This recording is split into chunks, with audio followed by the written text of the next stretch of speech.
আজকে আমাদের ঢাকায় ফেরার দিন, তো দুই বোন একসাথে আসছিলাম, আবার একসাথেই চলে যাচ্ছি। কিছু দূর গিয়ে ওরা নেমে থাকবে, তারপরে আমরা ঢাকায় চলে যাব।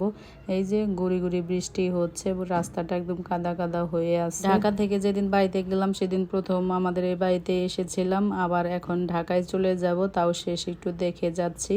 তো এর আগেও তো ভিডিওতে দেখিয়েছি কোথায় কি হয়েছে না হয়েছে, তো আজকে আবার একটু ভিডিও করছি, যেহেতু বাড়ির কাজ চলছে, তো স্মৃতি হিসেবে আমার পেজে থেকে যাবে। আর ওই যে দেখালাম যে ছাদের যে দরজাটা আছে ওটা গ্রে কালার করেছে, মানে বারান্দার গ্রিল জানালা সবকিছুই গ্রে কালার করা হয়েছে।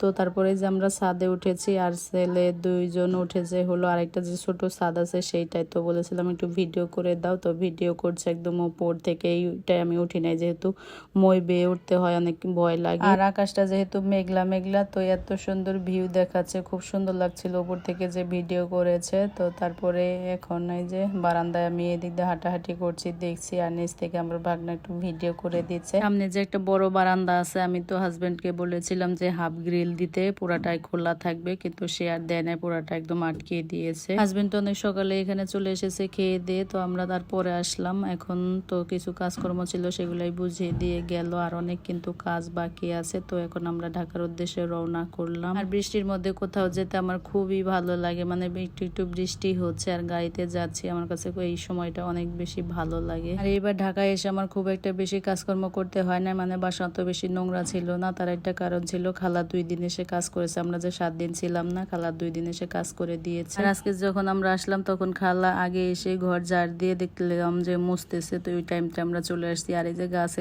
জল দিয়েছিল, একটু বেশি হয়ে গেছে মানি প্ল্যান্ট গাছের জল, তো সেটা একটু কমিয়ে দিলাম। তারপর পাখিকে একটু খাবার দিয়ে দিলাম এসে, তারপরে বিছানাটা শুধু একটু চাদরটা পেরে নিলাম, এই চাদর ধোয়াই ছিল, খালা ধুয়ে রেখেছিল। আর এবার আসার সময় বাড়ি থেকে তরকারি নিয়ে এসেছি, যেহেতু হলো গ্যাস থাকবে না জানি, ছিল না। তো তারপরে হলো শুধু আসার পরে ইলেকট্রিক চুলায় ভাতটাই রান্না করেছি। তো এবার অত বেশি কাজ ছিল না আমার।